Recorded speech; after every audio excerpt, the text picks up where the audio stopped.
ఏపీకి పెట్టుబడులే లక్ష్యంగా సింగపూర్లో చంద్రబాబు పర్యటన కొనసాగుతోంది. ఈ పర్యటనలో భాగంగా సింగపూర్ ప్రధానమంత్రి లారెన్స్ వాంగ్తో చంద్రబాబు మర్యాదపూర్వకంగా భేటీ అయ్యారు. ఈ భేటీలో ఏపీకి టెక్నాలజీ, సెమీకండక్టర్లు, క్వాంటమ్, ఏఐ, యూనివర్సిటీల్లో పరిశోధనలకు సంబంధించి సహకారం అందించాలని సీఎం కోరారు. అలాగే సెమీకండక్టర్ల తయారీ ఎకోసిస్టమ్, కెపాసిటీ బిల్డింగ్లో తోడ్పాటు ఇవ్వాలని సింగపూర్ ప్రధానిని కోరారు. అమరావతి సహా రాష్ట్రంలోని వివిధ నగర, పట్టణ ప్రాంతాల్లో అర్బన్ గవర్నెన్స్లోనూ సహకారం అందించాలన్నారు. ఏపీలోని ఉద్యాన, ఆక్వా ఉత్పత్తులను సింగపూర్ దిగుమతి చేసుకునే అంశాన్ని పరిశీలించాలని సీఎం ప్రతిపాదించారు. అంతకుముందు సింగపూర్కు చెందిన వివిధ ప్రముఖ సంస్థల ప్రతినిధులతో సీఎం చంద్రబాబు వరుసగా సమావేశాలు అవుతున్నారు. ఏపీలో పెట్టుబడులకు ఉన్న అవకాశాలను ఆయా సంస్థల ప్రతినిధులకు వివరిస్తున్నారు.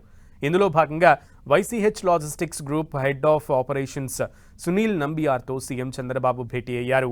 సప్లై చైన్, లాజిస్టిక్స్ పార్కుల ఏర్పాటుపై వైసీహెచ్ గ్రూప్తో చర్చలు జరిపారు.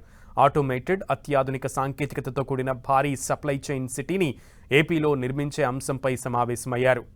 యుఎన్ హ్యాబిటేట్ ప్రతినిధులతో కూడా సీఎం చంద్రబాబు భేటీ అయ్యారు. ఏపీలో యుఎన్ హ్యాబిటేట్ సెంటర్ ఏర్పాటు చేయాలని ఆ సంస్థ ప్రతినిధులను కోరారు.